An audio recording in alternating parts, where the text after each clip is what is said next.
Good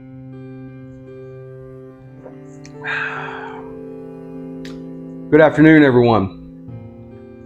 For today's video, I thought I'd start off with a reading from Walden. Now, if you're at all familiar with Walden, you'll know this is the very end.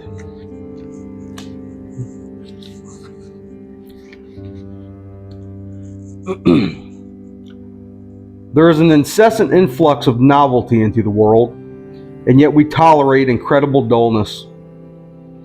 I need only suggest what kind of sermons are still listened to in the most enlightened countries. There are such words as joy and sorrow, but they are only the burden of a psalm, sung with a nasal twang, while we believe in the ordinary and mean. We think that we can change our clothes only.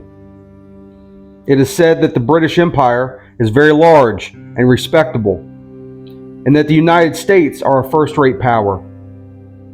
We do not believe that a tide rises and falls behind every man which can float in the British Empire like a chip, if he should ever harbor it in his mind.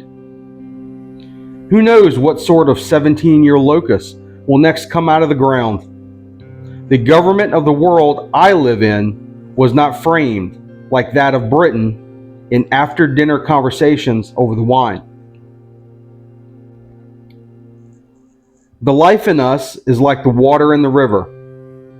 It may rise this year higher than man has ever known it, and flood the parched uplands. Even this may be the eventful year, which will drown out all our muskrats. It was not always dry land where we dwell. I see far inland the banks which the stream anciently washed, before science began to record its freshets.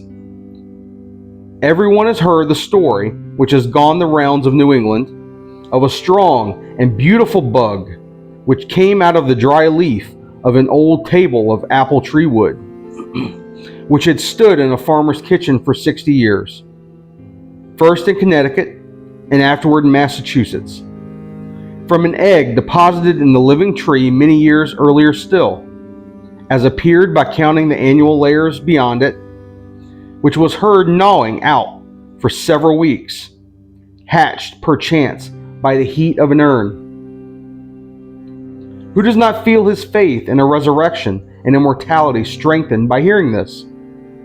Who knows what beautiful and winged life, whose egg has been buried for ages under many concentric layers of woodenness in the dead, dry life of society, deposited at first in the alburnum of the green and living tree, which has been gradually converted into the semblance of its well-seasoned tomb, heard perchance gnawing out now for years by the astonished family of man, as they sat round the festive board, may unexpectedly come forth from amidst society's most trivial and hand-selled furniture, to enjoy its perfect summer, life at last.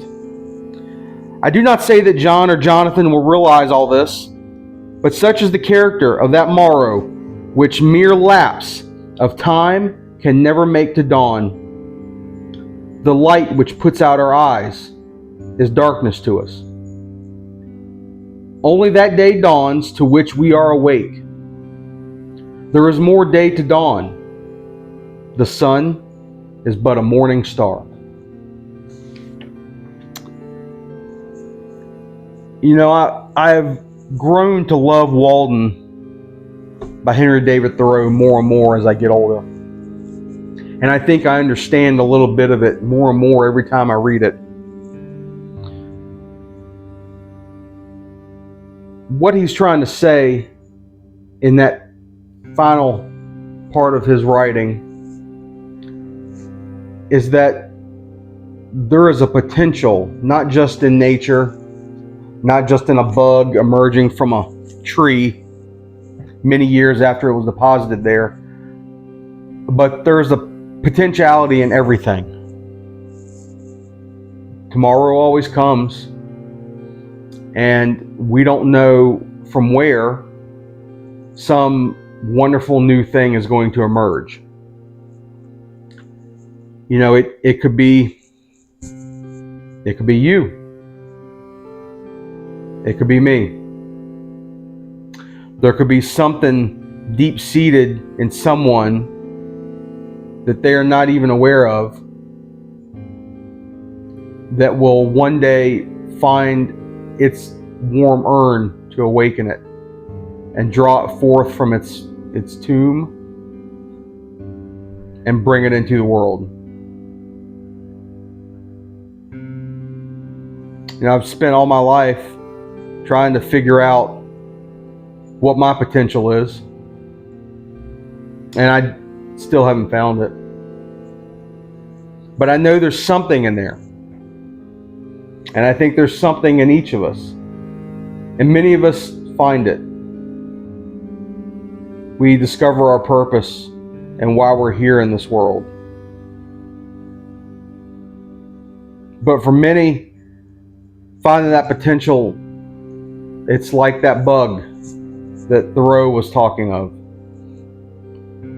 It's buried in a piece of furniture cut from a long-standing tree.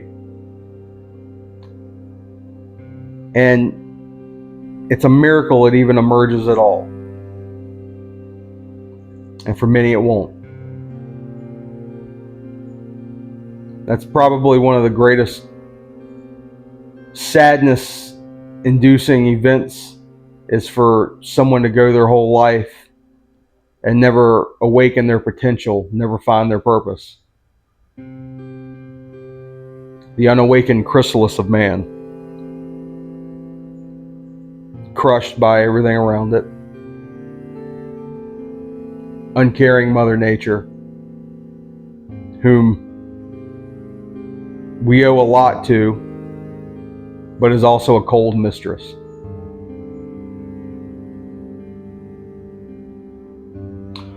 Life's funny like that.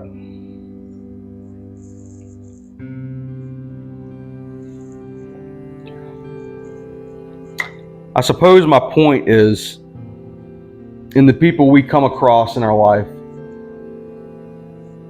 I believe we owe it not just to them, but to ourselves, to give them the opportunity to allow their potential to emerge.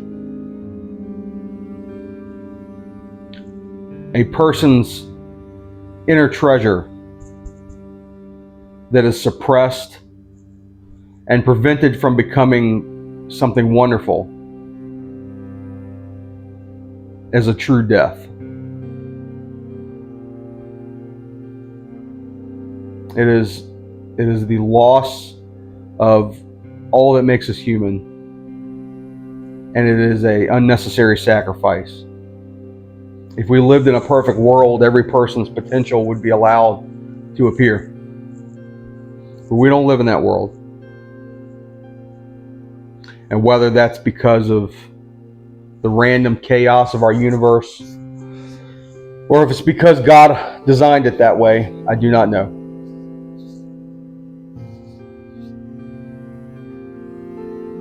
Maybe the great challenge is, if set forth by a God, that challenge is to find your potential and awaken your true inner humanity.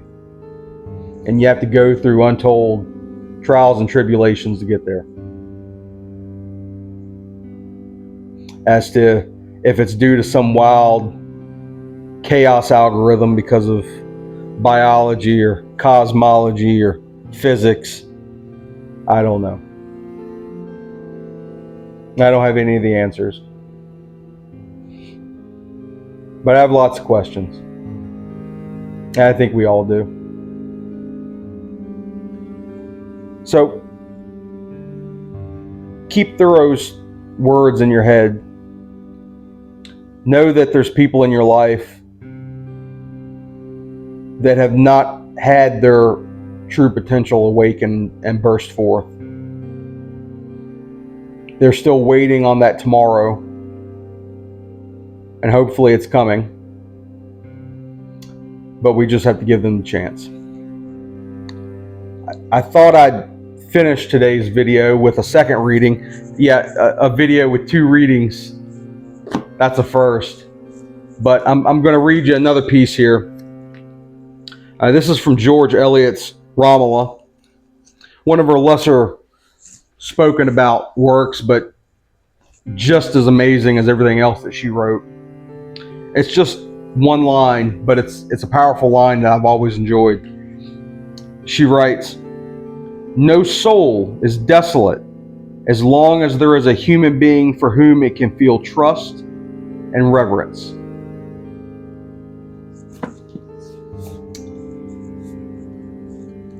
I've spoken many times about not giving up hope.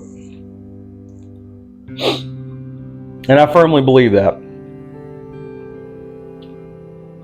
But things get really hard on the way there of not giving up.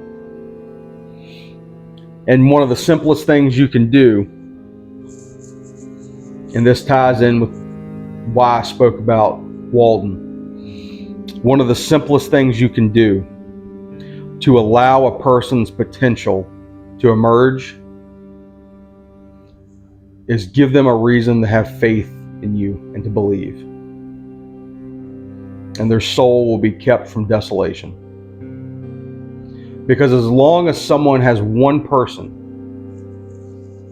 that they can believe in, one person that they can put faith in, one person that they can trust, they are saved from ruin because they know that they are not alone. And that truly is a reflection of the power of one. I want to thank y'all. I hope you've had a nice week as we go in to this final weekend. We're bursting forth into August. Our summer is mostly done.